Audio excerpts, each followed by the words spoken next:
introducing Alisha Kramer-Frese is Clarke's former Director of Conference and Events and Alisha's friend, Karen Adams.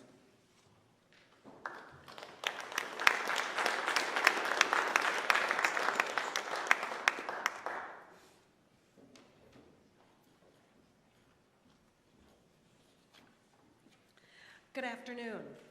I'm so excited to talk to you today about an all-around amazing athlete and an even better person. I came to know Alisha through her involvement in athletics at Clarke. As an employee at Clarke, I had a young family, and we took advantage of every opportunity we could to become involved with Clarke activities, especially those where I could include my daughters. Clarke basketball provided us with countless hours of fun, both at the women's and the men's games. And when the Clarke College Holiday Basketball Tournament was started, our family was all in with volunteering and along with hosting the women's basketball team for meals at our home. Super fans, kind of, you might say. But when Alisha arrived at Clarke, there was this excitement and anticipation because we had heard that she was a really, really, really good athlete. And we were so excited to find out. Well, we didn't have to wait long to find out that those rumors were actually true. Now, Alisha was never a flashy athlete at all. In fact, I'm not sure she even realized just how talented she really was. Her quiet demeanor was definitely not indicative of how driven and competitive she was.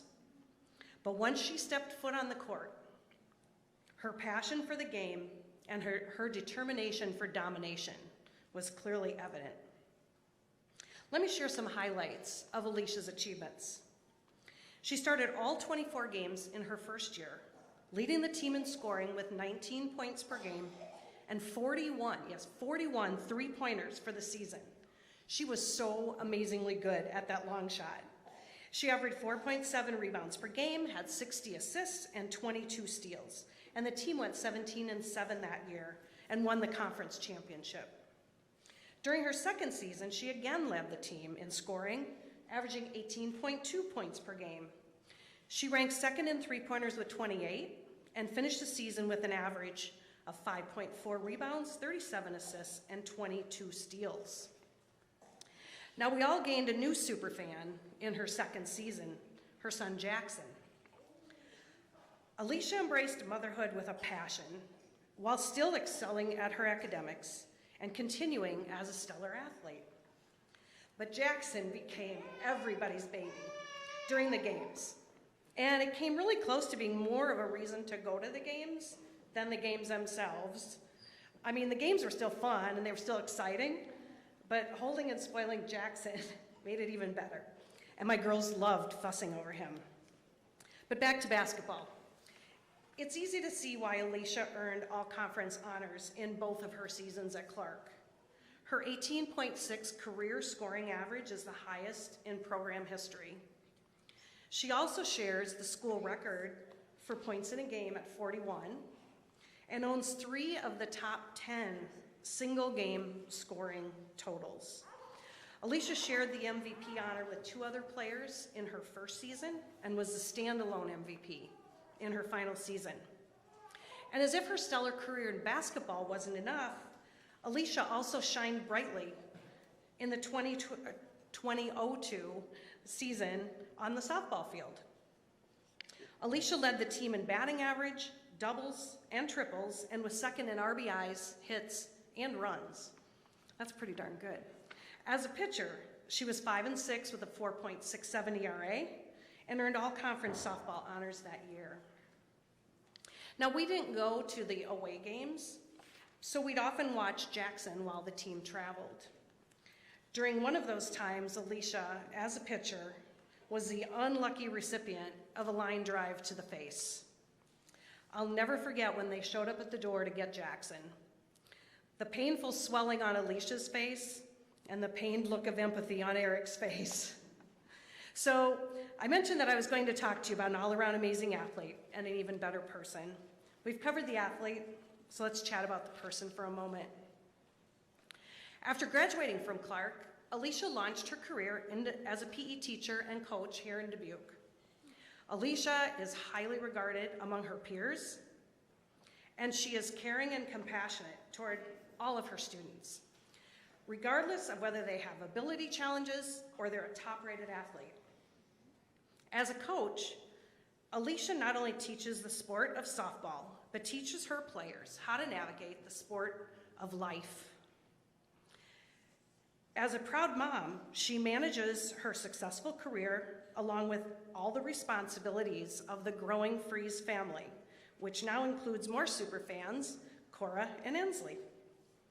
Once again, her quiet demeanor, drive to succeed, and competitive spirit propels and sustains her. What she gave and continues to give as a teacher and a coach has uplifted countless young people and given them experiences they'll not only cherish in the moment, but use throughout their entire lives.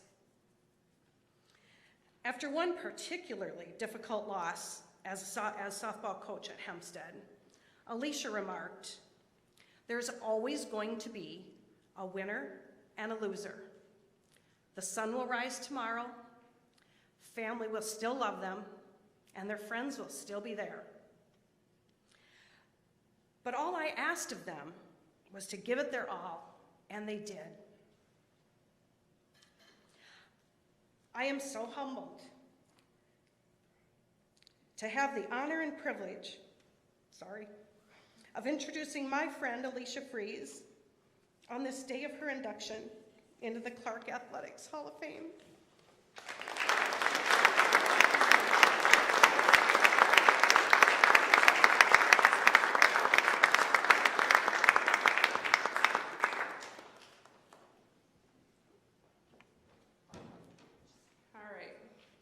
Might be a little over 5 minutes, sorry.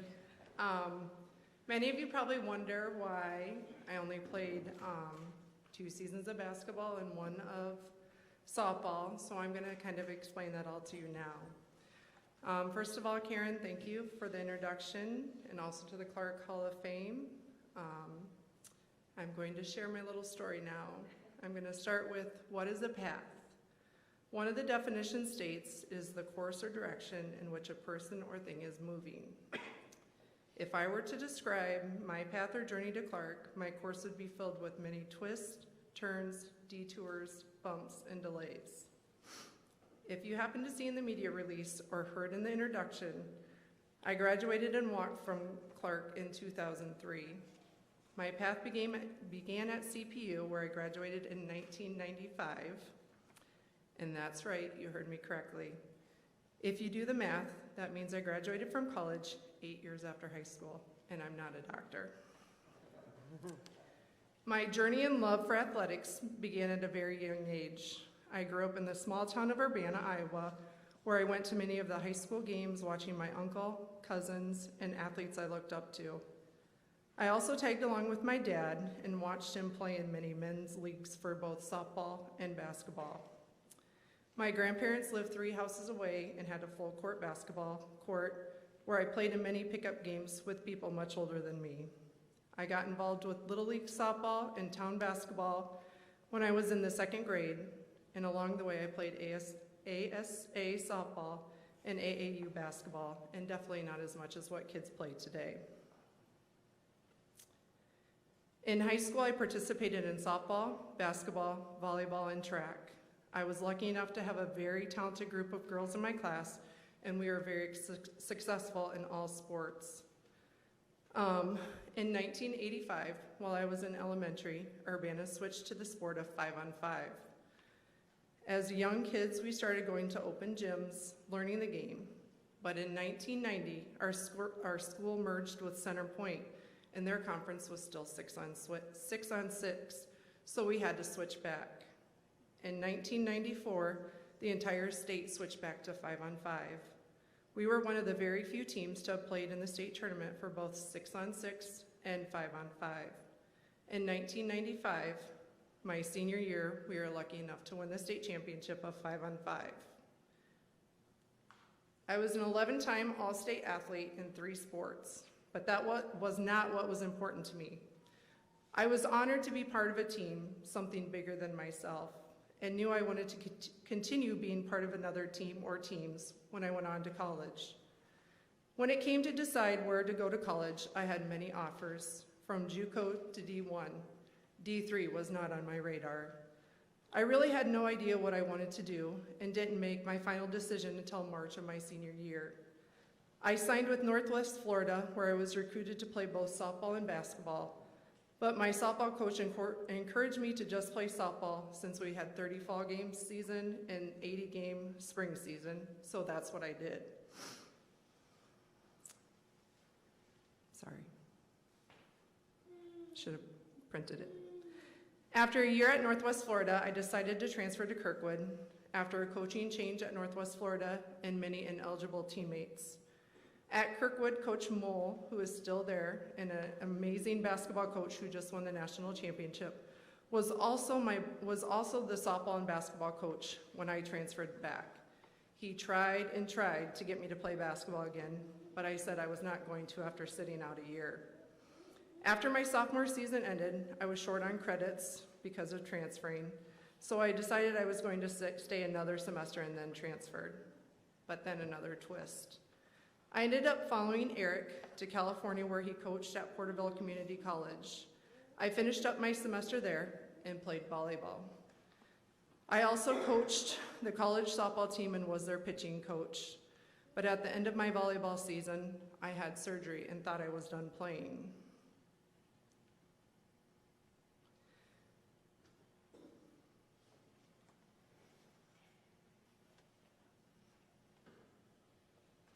In 1999, we moved to Dubuque for a baseball coaching position at what was called Clarke College.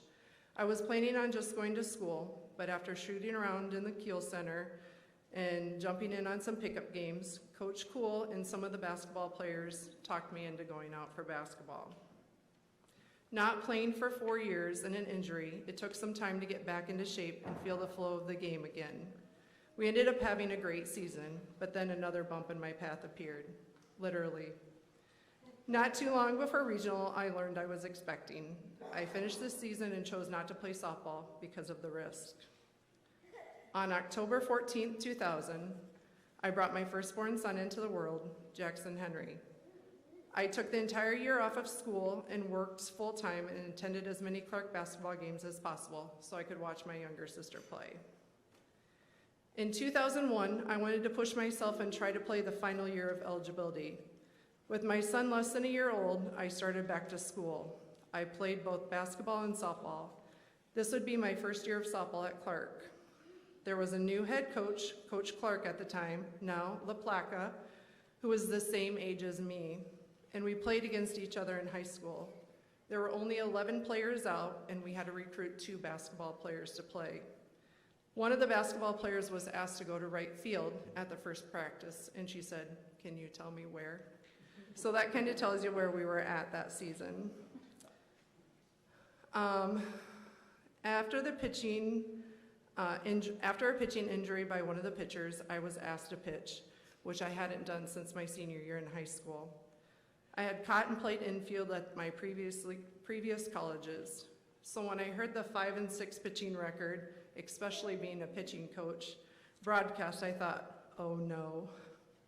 But now that I look back, with what I overcame, the defense and offensive struggles that we had that year, and as you heard, taking a line drive off my face on the right side, which has left me paralyzed on the right side down, I look back at that 5 and 6 record with great pride.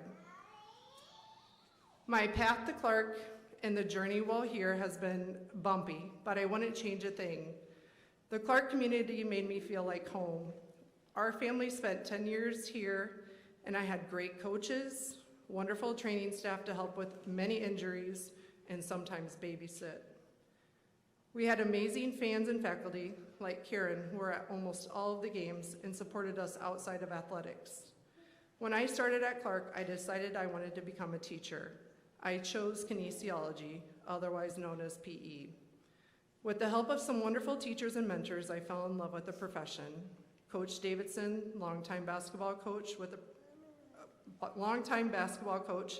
adjunct Tom Spalla, and Joe Jarish, who I student taught with, all helped mold me into the teacher I am today.